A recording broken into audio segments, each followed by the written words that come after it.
9월 3일 아침 저희들에게 주시는 하나님 말씀 사도행전 13장 32절로 43절까지 말씀입니다.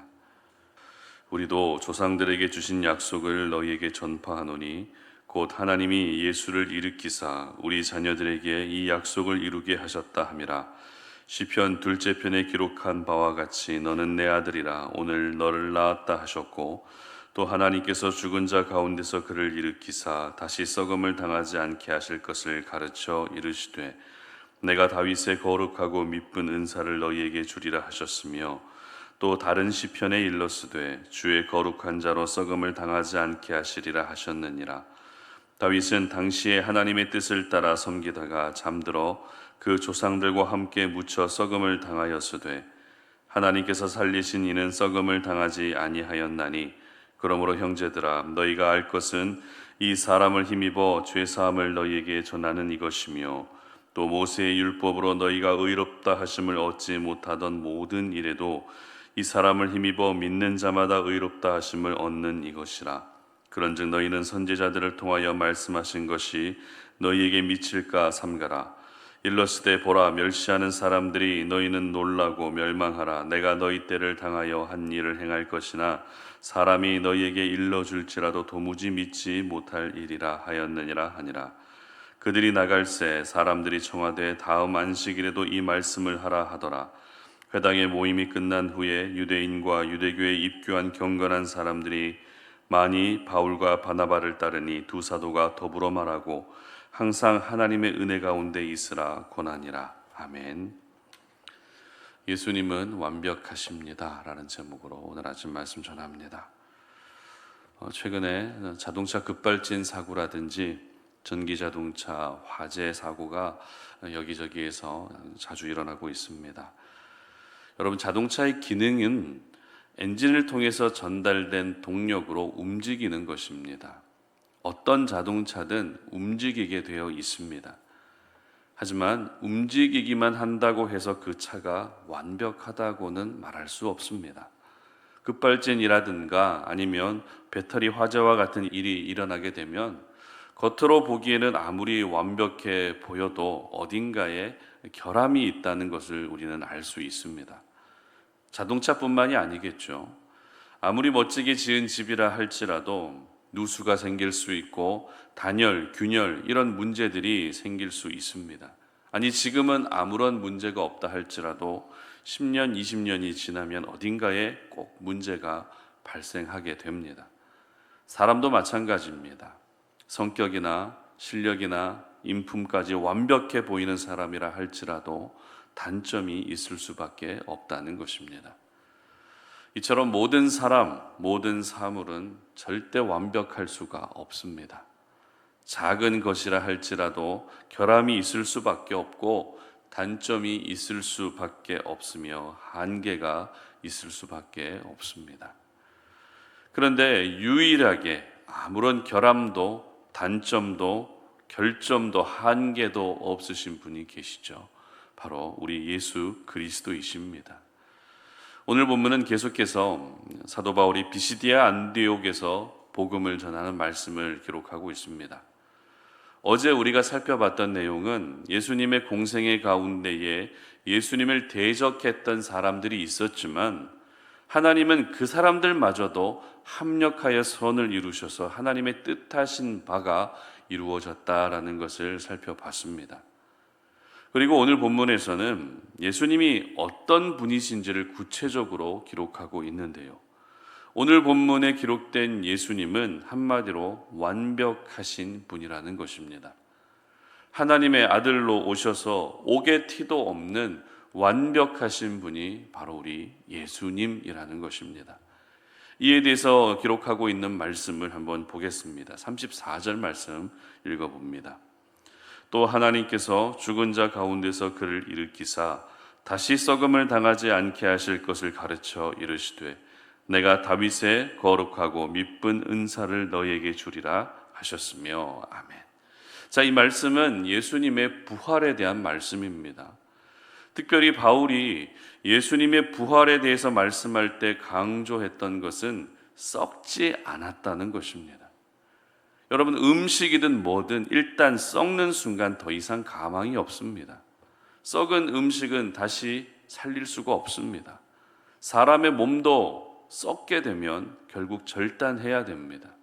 이처럼 썩는다는 것은 더 이상 가망이 없다고 하는 완전한 절망을 의미합니다. 그런데 바울은 시편 말씀을 인용하면서 예수님은 절대 썩음을 당하지 않는 분이라고 말씀을 전했다는 것입니다. 그리고 이어서 예수님과 한 사람을 비교하고 있죠. 그 사람이 누구입니까? 바로 다윗입니다. 여러분, 유대인들에게 다윗의 존재감은 아브라함, 모세와 같이 탑3에 들어가는 그런 인물입니다. 위대한 왕 다윗, 하나님의 마음에 들었던 다윗은 모든 유대인들이 존경하는 사람이었습니다. 하지만 36절과 37절 말씀을 읽어보도록 합니다. 다윗은 당시에 하나님의 뜻을 따라 섬기다가 잠들어 그 조상들과 함께 묻혀 썩음을 당하였으되 하나님께서 살리신 이는 썩음을 당하지 아니하였나니. 아멘. 평생을 하나님의 뜻을 따라 살았던 다윗도 결국 어떻게 됐다고요? 땅에 묻혀 썩게 됐다는 것입니다. 그러나 예수님은 어떻습니까? 썩음을 당하지 않았다는 것입니다. 이처럼 예수님은 모든 유대인들이 존경하는 다윗보다도 뛰어나신 분이라는 것이 바로 사도 바울이 전했던 예수님이었습니다. 그런데 단순히 다윗보다 뛰어나신 정도가 아니었습니다. 사람은 누구나 죽게 되면 썩는데 예수님은 죽어서 썩게 되는 사망의 권세, 죽음의 한계까지도 초월하신 분이었다라는 것이 사도 바울이 전한 복음의 핵심이었습니다. 그리고 계속해서 39절 말씀에서 사도 바울은 예수님을 또 이렇게 소개합니다. 모세의 율법으로 너희가 의롭다 하심을 얻지 못하던 모든 일에도 이 사람을 힘입어 믿는 자마다 의롭다 하심을 얻는 이것이라. 아멘. 이제는 예수님을 모세의 율법에 비유하고 있는 것을 볼 수 있습니다. 율법은 유대인들에게 생명처럼 여겨졌고 가장 중요한 가치처럼 여겨졌습니다. 그러나 그런 율법에도 한계가 있었는데 그 한계란 무엇입니까? 율법을 통해서는 절대 의롭게 될 수 없다는 것이 율법의 한계였습니다. 하지만 우리를 의롭게 해주시는 분이 계시는데 그분이 누구십니까? 바로 예수님이라는 것입니다. 그렇습니다. 예수님은 율법의 한계까지도 뛰어넘으시는 분이셨습니다. 그렇습니다. 예수님은 죽음을 초월하시고 또 율법을 초월하시는 분이십니다. 그리고 예수님을 믿는 자에게 주어지는 가장 큰 은혜는 38절에 잘 기록되어 있습니다. 그러므로 형제들아 너희가 알 것은 이 사람을 힘입어 죄사함을 너희에게 전하는 이것이며. 아멘. 바로 죄사함을 얻게 된다는 것이죠. 무슨 말입니까? 예수님은 아무도 해결하지 못하는 죄의 저주를 끊으시고 죄의 문제까지도 해결해 주시는 분이라는 것입니다. 이처럼 사도 바울은 예수님이 어떤 삶을 살았는지 예수님의 그 행적을 따라서 복음을 전하기보다 예수님은 가장 완벽하신 분이라는 방향으로 예수님을 증거했던 것입니다. 우리는 여러 가지 단점과 약점과 결점과 또 결핍을 가지고 있지만 하나님의 아들로 오신 예수님은 어느 한 가지의 단점도 없으신 가장 완벽하신 분이심을 증거함으로써 결국 결핍을 가지고 살아가는 우리가 의지해야 할 분, 여러 가지 연약함을 가지고 살아가는 우리가 오늘도 바라보아야 할 분은 바로 예수님밖에 없다라는 것을 전했던 것입니다. 그렇습니다. 우리 예수님은 완전하실 뿐만 아니라 가장 완벽하신 분이십니다. 완벽하시기 때문에 예수님께는 능치 못함이 없습니다. 완벽하시기 때문에 항상 우리에게 이김을 주시고 승리를 주시는 것입니다. 오늘 비시디아 안디옥에 있던 사람들은 사도 바울을 통해서 이렇게 완벽하신 예수님, 완벽한 복음에 대해서 듣게 된 것이죠. 그리고 복음을 듣고 그들이 보였던 반응을 기록하고 있는 42절 말씀 함께 읽어봅니다. 그들이 나갈새 사람들이 청하되 다음 안식일에도 이 말씀을 하라 하더라. 아멘. 다시 사도 바울을 청해서 그 말씀을 듣고 싶어하는 복음에 대한 사모함, 말씀에 대한 사모하는 반응을 보이게 됩니다.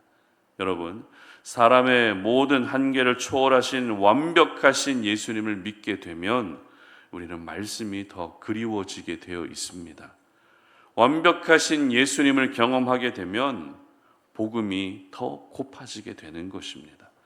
하루라도 말씀을 읽지 않고 하루라도 말씀을 듣지 않으면 우리 마음에 공허함이 생길 정도로 말씀과 복음에 대한 뜨거운 열망을 가지게 되는 것입니다.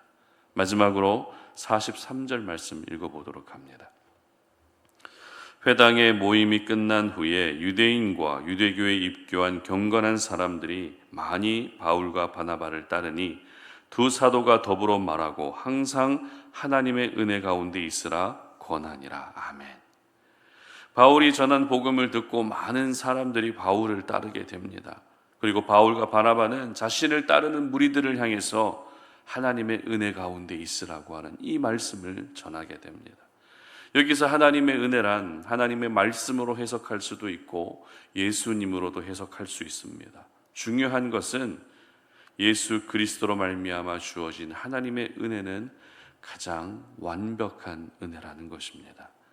따라서 저희들은 오늘도 가장 완벽하신 예수님과 동행할 수 있어야 되고 가장 완벽하신 예수님을 우리 마음의 중심에 모시고 살 수 있어야 하는 것입니다. 물론 완벽하신 예수님을 믿고 완벽하신 예수님을 내 마음에 모신다고 해서 우리 또한 완벽해질 수는 없습니다.